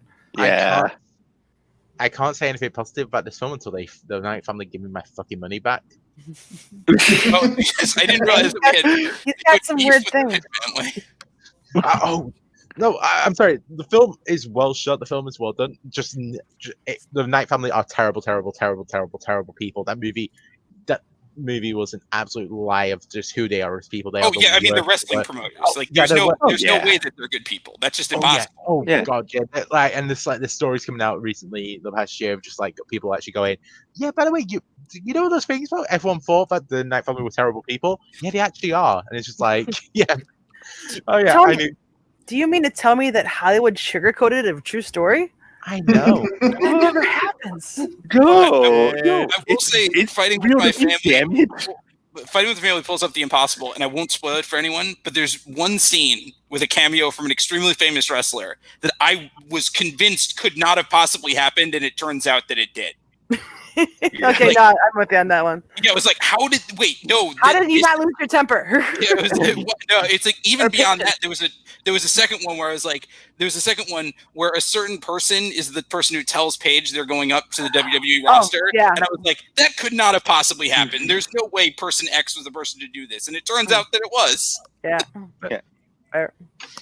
But yeah, solid way to close out round number 4 for sure. So over to you, Tony. Okay, so for the penultimate round, Peggy started with Everybody Wants Some. George went with I Hate Christian Laettner. Jeff went with Varsity Blues. Nick went with The Greatest Game Ever Played. And Kevin went with God Damn You Pay Me My Fucking Money. Tony, there are 2 exclamation points in Everybody Wants Some's official title. So we got to add some exclamation points. How many exclamation points are there in God Damn You Pay Me My Fucking Money? I'm assuming quite a few. Legend has it still goes. Speaking of God Damn You Pay Me My Money, just quickly, we do have merch available. Big Rocky. Fancy Pump Out Always Fit Rocky shirts, Unearthed Bill Carriola shirts, the FPP logo for stickers and stuff like that. Digesting Cinema, we just released the logo on there. A few other things will be released. Yeah, so redbubble.com/featurepress if you want any merch. For all your clothing needs. Yeah. Mm-hmm. All right. Round 5, final round. This is where you pick the last movie that you need it on your squad. You got to have it. Kevin, what are you thinking? Oh boy, I find the long-awaited airport. Okay, I'm kidding on this one. It's okay. It's Dodgeball. Yeah, there we go. Okay. All right. Yeah. Cue Jimmy in 3, 2, 1. I know he mentioned it earlier. Yeah, I was about to say, I'm trying to... Yeah, there he is. Yeah. Yes. I was going to say, get ready for it. Really the happy. answer has been upgraded from no to yes. Yes. Wait, come on. How could Dodgeball, a true underdog, be not even be on the first list? But this is, of course, one of the most quotable comedies of all time. Yep. Plus, also Vince Vaughn, Ben Stiller, Christine Taylor, Justin Long. Yeah, Alan Tudyk's in this. Oh, as the random pirate. The late Rip Torn as Matt Houlihan. Mm-hmm. Justin Long in there with the amazing physical comedy of him getting hit in the fucking head with a wrench.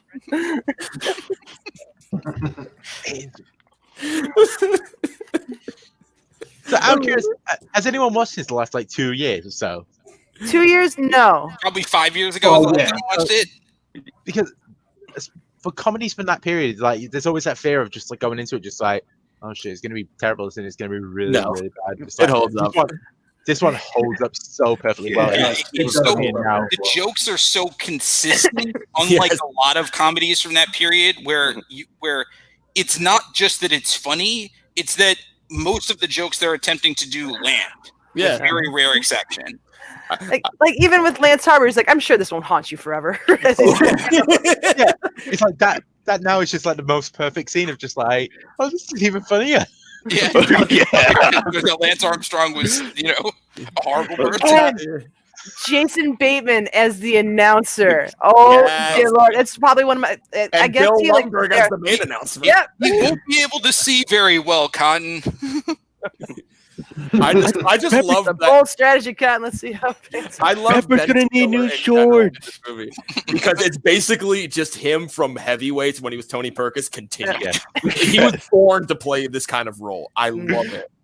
And anytime he talks, it's gold. It's absolute gold. I do appreciate ESPN The Ocho as a continuing part of our pop culture that will just not end. They did it for a day, like over on like ESPN 3 or something. Yeah, we watched it on Easter this past year because it was actually really good. Yeah, we watched the slippery stair climbing championship. Oh yeah, Yes. Yeah, I remember that. Also, the sports that hardly anyone watches are super entertaining because if they weren't super entertaining, no one would do them because they don't make you famous or rich usually. Yeah. Yeah. Who the fuck will go to the Schmodown? Anyway, before we get kicked off, just quickly, someone indulgable, but I think not fantastic. Not only in that movie, but it's great in everything he does, but no one gives him any credit. Stephen Root.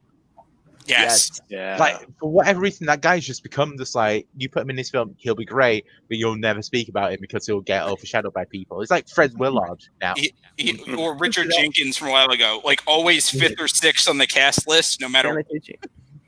Yeah. But no, Dodgeball, a true underdog story. Solid way to round out your team, Kevin. Nick, how are you going to go about rounding out yours? Before Nick goes, we just have to say, we have to play the game. Please don't know Mom. I do it a lot. I'm sorry. Oh, man. How my head works. Okay. Yep, I'm going to wrap mine up with, I think, a very underrated comedy, very underrated hockey comedy. I'm actually going to go with my guy. Excuse me. Why am I forgetting his name? Oh my God! Sorry. Everyone knew what it was already. Yeah, I'm going with Goon. Yeah, I'm going with Goon as my final choice. It took 22 picks of a second time around for this fucking movie to come up. What is wrong with you people? Well, thank you, Tony. I'm glad you appreciate it. I'm not seen Goon yet. Always good. It's still arguably not even the hockey movie that is fallen the most somehow, because there's another one that's even more famous than Goon that still has not been picked. Nope. Yeah, that one was also in discussion for me. I think we all know what that one is, but I love absolutely. Tony just so appalled he left. Yeah. So, but no, I think you're hosting now. I mean, it's just a great dark comedy. Absolutely fantastic. Like apparently Tony was just so upset that even it got picked, Tony. No, what happened was that I was closing down something because I had some information on the movie that I was expecting to come up, but it's not going to now. I went to close that down, press this one instead. I'm a fucking genius. We've been doing this show for over a year. I've hosted hundreds of hours worth of things, and I shut down the fucking app. One of these days, we're gonna get it right, Tony. Yeah, exactly. But no, just absolutely hilarious. Like, I mean, a guy that just literally gets paid to beat the crap out of people on an ice rink, and just the hilarity that ensues outside of that. Absolutely great all the way through. So, just thought I felt like it deserved a last second spot in the list. That works for me. Cool. Jeff. Sorry, didn't mean to jump ahead. I was going to say, if you've not watched Goon, please watch them. They are absolutely incredible. Like it's Jay Baruchel and Evan Goldberg, who works a lot with Seth Rogen. This is one of just like the best scripts of comedy from the 2010s. It's one of those films where you just like, how can you be so great and no one talks about you? It's like, sadly, Michael Dowse, who directed it, he did fantastic work on this. He then went and did Stuber. I didn't hate Stuber. I thought it was okay. But he also did the F Word. If you've not seen it, that's incredible. Oh, that one's good. Yeah, that's good. With Radcliffe and Zoe Kazan. But yeah, if you've not watched it, Goon is one of the best sports comedies out there. Lee Schreiber is incredible in it. Sean William Scott, that's his best. It's best Sean William Scott for a leather. If you watch, that's the film that you can watch and just go, oh yeah, fuck it, you're not Stifler anymore. You're an actor. Yeah, that's good stuff. That was for me. That was the one with him and The Rock. Was it called Walking Tall? Or that was a good one too. Yeah. He was good. Yeah. But all right. Anyways, let's go. Jeff, how are you closing out your team of 5? You know, this is tough, you know, because it's like I had so much fun. Do I want to keep going fun or do I want to be serious? Yeah, we know what you're doing. No, I think I'm gonna go serious here. We had a lot of fun. We're gonna go with a serious pick right now. We're going to go with an unconventional sport a little bit. We're going to go into the classic realm. Somewhere out there, Andrew James Barr is going to be excited because we're going to go back to 1961 with a little some actors by the name of Paul Newman and Mr. Jackie Gleason. We're going to go with The Hustler. Nice. You know, I was going to say, I was saying, like, this was kind of like one of those, I was like, it's a sport. Billiards is a sport. I'm sure there's many middle-aged dads out there who would contest this as a sport. I come from a long line of people who have hustled people out of money for pool money, but you know, I have a fun family. Everybody, what's that? No, tune in for the next show. No, just for some reason, when you said that, Uncle Phil in my head said "Breakout Lucille." Yes, yes. Yes. My God, yes. But you know, how my brain works. Yeah. I see Garth already mentioned, you know, like the sequel. Yeah, Color Money's fine. I didn't think that was bad. But The Hustler, if you want a good like classic film where you see two people really acting well, I think Jackie Gleason as Minnesota Fats is like one of like the greatest performances of all time. He is so nuanced and so calm in it. It's a very good film. If anybody has never watched it, please do yourself a favor. The Hustler is a very good one. What would you like me to do? Just step out in the alley? Is that it? Sorry. Again, I'm just trying to make you happy, Garth. I'm trying to make you happy with that. Great. Anyways. The show's almost over. Don't worry. Drink responsibly. Oh, we've been out of beer for a while now. But no, yeah. Yes. Do not, by the way, if the emergency number in your jurisdiction is not 911, do not call 911. That will not help you. That's what it does. Hey, over here, if you call 911, you get 999. Just because people will do it. It's universal. Yeah. But no, both The Hustler and The Color of Money were. I mean, Hustler was above, but those were both in my top 10 because. Yeah. Well, I mean, yeah, both of those are very well done. So I that is a great pick. Yeah, I didn't even think about it. Sorry, go ahead, Tony. That's all I want to say. Yeah, I was going to say it's one of those ones where you just forget that it's just like, oh yeah, it's that cool. You know, it's like when you think of like bowling, you're like, yeah, that's kind of a sport, I guess. Yeah, someone took Big Lebowski in the first one. Yeah. Shout out, by the way, to one of my favorite obscure sports movies, National Lampoon's Blackball, which will not be terrific, but it's actually kind of funny. That's a good one. That's a good one.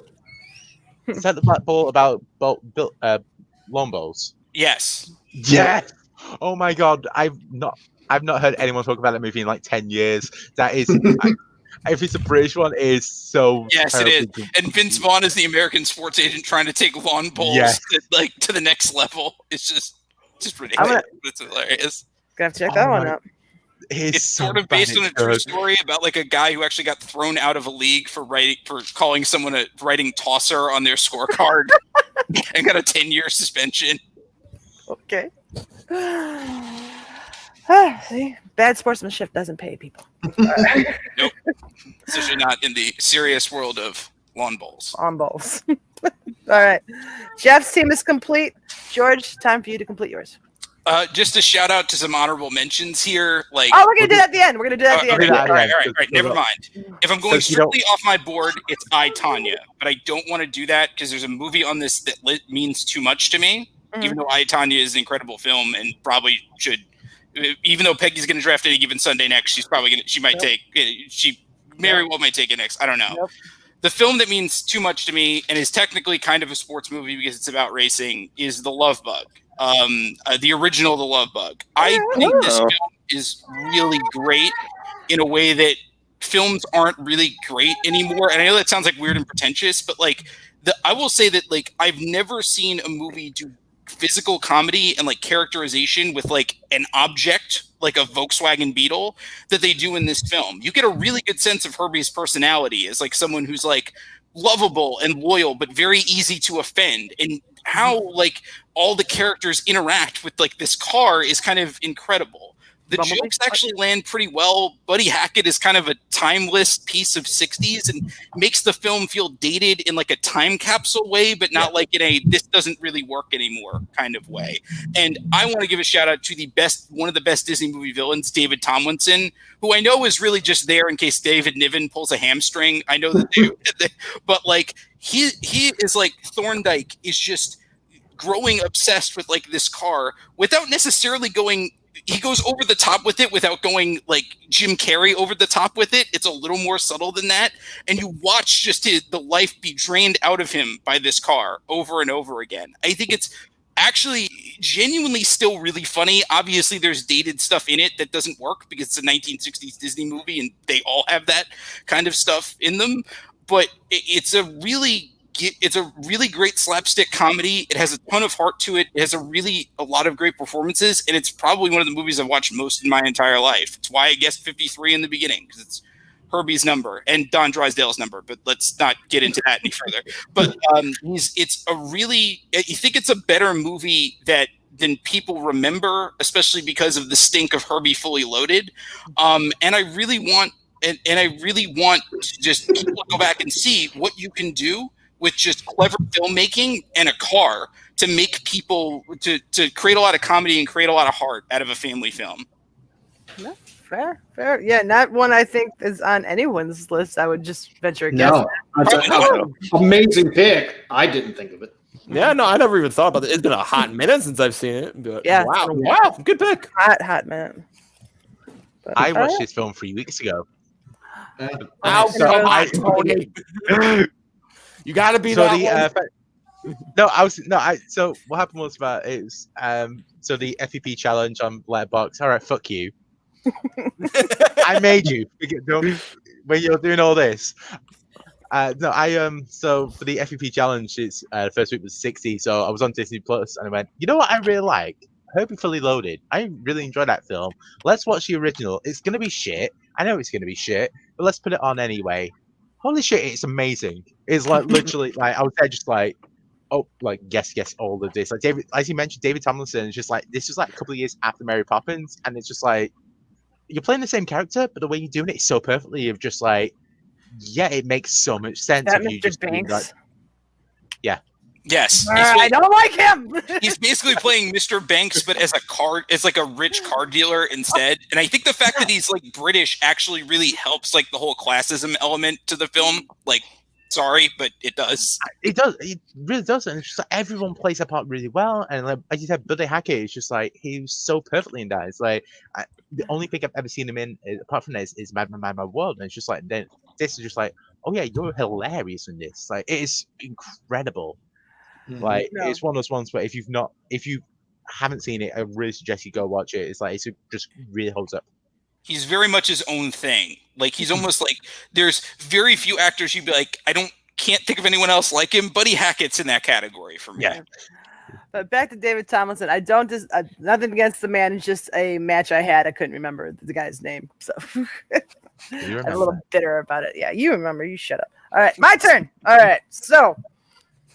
My fifth pick, I'm going to have to... Malcolm, you are correct. Herbie Fully Loaded is great.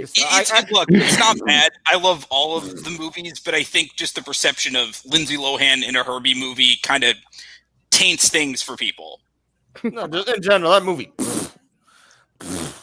That's bad. You do not disrespect Fully Loaded. It is one It's of my no favorite- Herbie Goes Bananas. I will say that. Fully Loaded is my low key one of my favorite Michael Keaton films, just because I love that film so much. It's just I'm still waiting for a Herbie 2 Electric Boogaloo, but. All right, so my fifth and final pick is by no stretch the best sports movie that's still available on the board. There are still many, many that are better than this one, but it holds a special place in my heart because I very much identified with the lead actress in this one. You've got two football teams that clash. They are coached by brothers, one being Ed O'Neill, the other being Moreno. And I will forever love Becky the Icebox O'Shea. Yes! Who was my spirit animal growing up. I am taking the Little Giants. Yes. Oh, Peggy, I love you. We really need to pitch in and get Peggy an Icebox jersey. I think that needs to I happen. said if I do cosplay, that's going to be the one I want, like straight out the gate. Kind of helps I look a little bit like her too. Very So. nice. Oh yeah. But, I'm yeah, so it's glad- what? Go ahead, Tony. I was gonna say I'm so glad that you didn't have the gift ready. Yes, I did reface where I just said I did a deep fake and put my face on Becky the Icebox O'Shea, which is putting the anyway. She's been posting these on her Twitter, Peggy Beeble, and it's the most terrifying thing you'll ever see in your life because it's I just thought like I pulled it off pretty well. I thought you. To be fair, that one you pull off well, but there's some that are just like burn it with fire. No, there are. But you guys are familiar with Little Giants? Yes, I would hope. Yes. Oh, really? Absolutely. Here's the thing. I was more familiar with that than the Sandlot. Okay. Yeah, I can see that because they're just like a group of like misfits, if you will, that all thrown together to beat like the big bad Cowboys. Yeah. But yeah. Excellent. What's my time, Coach? I don't know, son. I don't have a sundial. That line cracks me up every time. It's so mean, but it's so funny. But yeah, No, that's a great one. Great movie. Blow the whistle! Blow the whistle! The annexation of Puerto Rico, and then you see all John Madden and all the guys going off. Like football is 60% Bruce physical. It's 60% physical and 50% or 60% mental and 50% physical. Wait, what? Yeah, it's a classic kids movie. If you've never seen it, I very much encourage you to do so. Had the biggest crush on Junior Floyd, played by Devin Sawa. Who didn't? Hubba hubba. Right. I feel like we legally have to refer to him as whatever happened to Devin Sawa now. He's still out there. He's still acting. He's still He did that movie with John Travolta that Fred Durst directed. What was it? Oh my God, the Fanatic. The Fanatic, yeah. See? Oh, He's still working. He's still out there doing his thing. But yeah, that concludes our draft. We got to the end. So Tony, let's see how these teams broke out for each of us. absolutely. Okay, whenever it starts to come up, there we are. Okay, so coming with first overall this round, and he went with 42 for his first. Ford versus Ferrari, Blaze of Glory, Fight with My Family, and then Dodgeball, A True Underdog Tale. I'm gonna turn that off. True underdog story. Sorry. True. I'll stop. I'll stop. I see how no. Let me.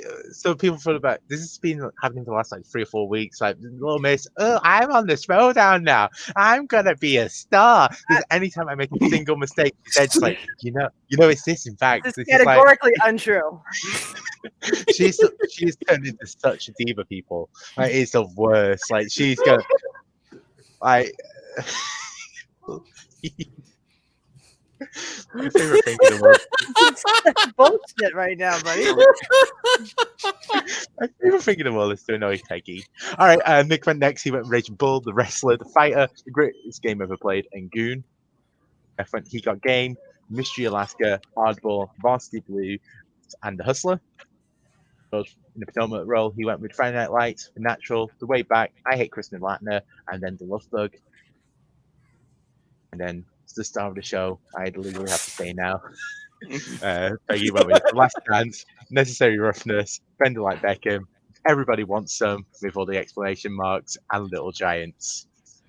Okay, so at this point in the show, before I kill Tony, we're gonna go around the horn and see everyone's honorable mentions. George, you seem really eager to kick off some of yours. Just Yes, throw out a few especially of because I don't know the format of the show. Apparently, them. All right.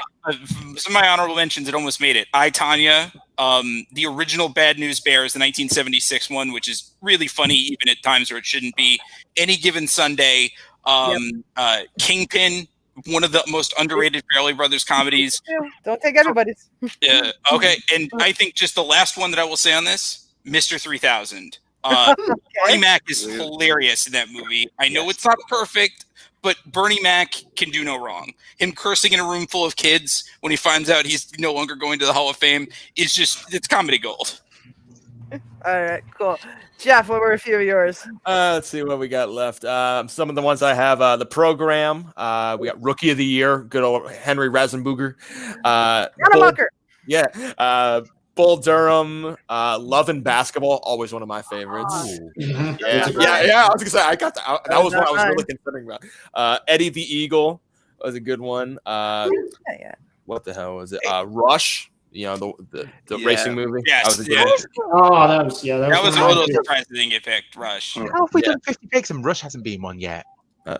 And then what was the last one I just had here? The other 91 that I was thinking of. Everybody sing it with me. Some people said they know they can't believe. Jamaica, we have a team. Yeah, Cool Runnings. One Betty's and the one Junior. The fastest stuff is making spin tests. Go to the island of Jamaica. Before we let Nick go with his honorable mentions, people in the chat, if you want to start firing away, Yeah. once we get Sanka, you dead?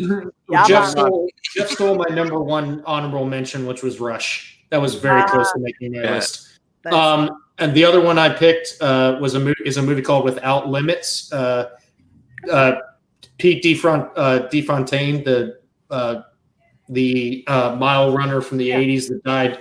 A great story. Absolutely. I love that. But a Murder Ball documentary about the wheelchair. the wheelchair basketball team. And then the other one, The Hustler was one of them. But then the last one, just because of the speech, I'm forgetting the actor's name, but it's Pride of the Yankees back in the 30s. Gary Cooper. So, I mean, just because of that speech alone, but it was a great movie all the way. So I figured I'd throw that one in there too. For sure. Then, have you got a few that just missed out being on your team? Yeah, besides Rush, Little Giant for me, it's Space Jam. Okay. Of course. Rocky 4, Rocky Balboa, Creed 2, We Are Marshall. Okay. Yep. That's a good one.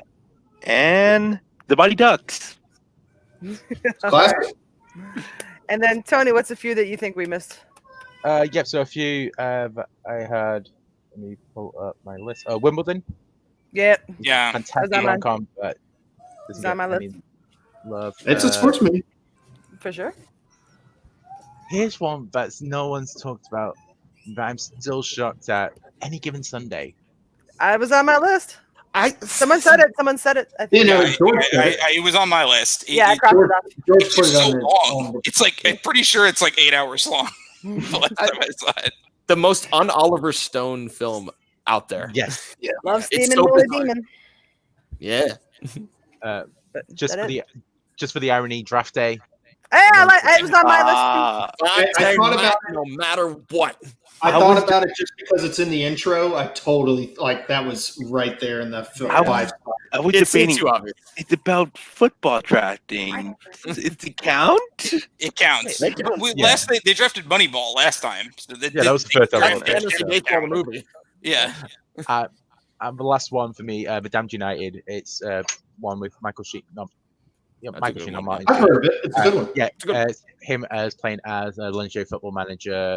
Brian Clough taking over Leeds United, who were the biggest football team in the country at the time, and it's incredible. It's an absolute train wreck of a story, but it's so beautifully well shot. It's fantastic. If you've not seen it, go ahead and watch it. It's one of the greatest sports films, especially from this country. Okay. A couple of mine that just missed out. Blue Chips. Yeah. Blue Crush, which is a certain. Ooh. I love For Love of the Game, another Kevin Costner baseball one. Oh, Yeah, that's a good one. That's a good Riley in there too. Days of Thunder was on my list. The Bad News Bears in Breaking Training. The second one is my favorite of the original Bad News Bears. And then Let It Ride, which is not really, it's a gambling movie about horse racing. I don't know if that would count as a sports movie, but Richard Dreyfuss is amazing in it. So is Buster Poindexter. So Gambling is as much of a sport as any sport. I was like, if we're going along those lines, Mississippi Grind, Rounders, I wouldn't argue. it's right there on the border. So, but it's an underappreciated 80s movie that barely anyone has seen. So, and then what, Tony, we got some in the chat that some people absolutely. So Patrick Gibson, the best. Oh no, that is really good. Yeah, that's a good one.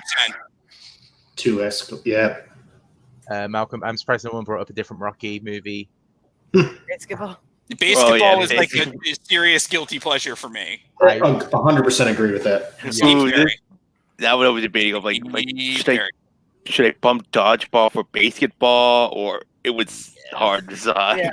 No. Yeah, I think dodgeball was the right pick. But you made the right decision. I actually was thinking about this, like Bill Durham not getting picked, Jake. If you could edit Tim Robbins, who is the worst baseball player in the history of Earth, and I'm including myself in that, like the least realistic looking pitcher in the history of any movie of any kind, I would love Bull Durham. But Tim Robbins is in it, so it can't be on the list. I'm sorry. So these are a few, but Cracky Jack and Rad Like a Girl. Yeah. And the I mentioned the program. Murderball was mentioned, yeah. Draft Day would have been so much better. Sorry. Yeah, Draft Day would have been so much better if you had just pulled the love story out of it. If Jennifer Gardner's character was just like a savvy and sassy exec that fought her way into football. It was so unnecessary. And coming from someone who loves rom-coms, I thought that was unnecessary in that movie and just kind of. And I'm someone who also loves For Love of the Game. You can say the same thing about that movie too. Yeah, I don't know. That one balances it a bit better, I'd say, but it's better, but not perfect. But not perfect for sure. But anyways, all right, Tony. Sorry, I keep interrupting you. Talk. I was just going to say that's it from the chat. So if anyone has any more opinions, please put them in the comments on the YouTube page or go on the Facebook page and put them in when we did the post for the draft for the poll, which will be later tonight. And yeah, I think that's everything. So yeah, please like and subscribe if you haven't already. Yeah, and then we'll just go around. If you've got social media handles that you want to throw out there, anything you want to plug, fire away. George, we'll kick off with you. We'll just go around. Most of the stuff, I'm G Fitzpatrick 14. My social media presence is pretty boring, although apparently Richie said I have to start working on a movie podcast. Well, the TBD on that. Jeff, what you got going on? I am on Facebook, I guess, posting random memes and everything there. I do stuff over at Full Metal Trivia. If anybody ever wants to do trivia stuff, I should be editing stuff right now. We have potentially a pay-per-view style event coming up that I should be working on right now. But I'll say shoot me a message on Facebook. I'll message you. We'll get talking. Have fun. Sounds good. And then Nick, got anything? I've been very quiet as of late. It's been a very busy few months of work, but I'm easiest to contact on Facebook. I'm happy to talk about whatever. I don't post much. I'm mainly just there to talk to people. So, I just search my name and I'm there. Nick Carley, and I'm there. Happy to see you back Happy to see you back, buddy. Yeah, thank you. Appreciate that. And then Kev, what you got?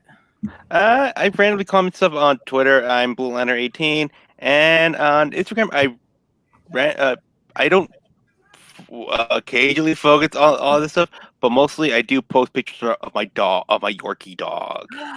Nice. That's at Darkman19 on that one. Hey, I always appreciate pictures of dogs. You know me. And then Tony, what you got coming up on our featured presentation over here? Yep. So Silent Street for FPTL is still available. That'll be closing to end of tomorrow. So the big thing is this Saturday, associated with Ali Spencer over at Opening Night Trivia, we are doing the multiple choice Maelstrom, the Coming of Age Classic. There's 40 questions, all multiple choice answers by Kahoot. It's fastest finger first. Whoever gets the answer first gets the most points. So on and so forth, 40 questions all in back. So it's a ton of fun. So that's this Saturday, 5 p.m. Eastern, 10 p.m. GMT. The premiere, FPTL Premier League. More information should be released next week. That's being started to be prepared. It's a lot of fun. And that's everything. Yep. And Sunday. That made your list with Aaron J. Dave Goodyear hosts as the legend built Dave. I have to say that nicely, otherwise he'll shout at me because he's an old man. He had a second part of his show with Aaron J. was released on Tuesday. Really interested. If you are interested in appearing on that or on a Bill Carriola, please hit either of them up and they'll get you on. Digestion Cinema, I don't have the poster, but it's this week they are doing the 2000s with Ocean's 11. I completely went there for a second. So that's coming out. That'll be on Monday. So please Digestion Cinema on all podcast feeds. And yeah, that's everything over here. And then you can find me here every Wednesday hosting Fantasy Film Fights. Next week, we are continuing with our Rotten Tomatoes series. We are selecting movies that are between 51 and 75% on Rotten Tomatoes, just to keep on going with those percentages. And you should see some familiar faces on that one because we've been trying to keep the same squad together for those episodes. But let's just get out of here. For myself, no. What? No, all right. So I teased Cecilia about it, but just if you're watching this, you likely know Schmodown. You likely know she's been on the list and she's likely going to get drafted and everything like that. Just to say, we're proud of you. Thank you for doing what you've done this year. This show. So we did it when we did NBA Live. We did a episode of this as a show, and I went, "This is one and done. This is a great idea. I'm never doing anything with this again." Peggy came out about a month later and said, "You know, I had this idea for a while." And it's like she did not know a single thing what we did in the past, and just like I had this idea, and she's like, "Yes." I just sat at the link and just like, "Yeah, it's a really good idea. I agree." So everything that's happened with Fantasy Film Fights this year has been all on her. Like, thank you so much for doing this. It's been a great addition to the show. Good luck on Friday. We love you. Thank you. Yeah, this is just a game I used to play when I bartended, and now I've got my own YouTube show. It's kind of weird. But anyways, let's get out of here. The challenge is about to start. I don't want to miss it. So for myself, George, Jeff, Nick, Kevin, Tony, we'll see you next week. Bye, guys. Thank you very much, ladies and gentlemen, and please don't forget to vote. That was awesome. I thought it reeked. Who's winning? Let's see who wins. You're gonna win. Nothing personal. It's really gonna matter. Tune in next week. You see what happens? It's brand new. Episode? Fantasy Film Fight. Doesn't matter who wins because they're all losers.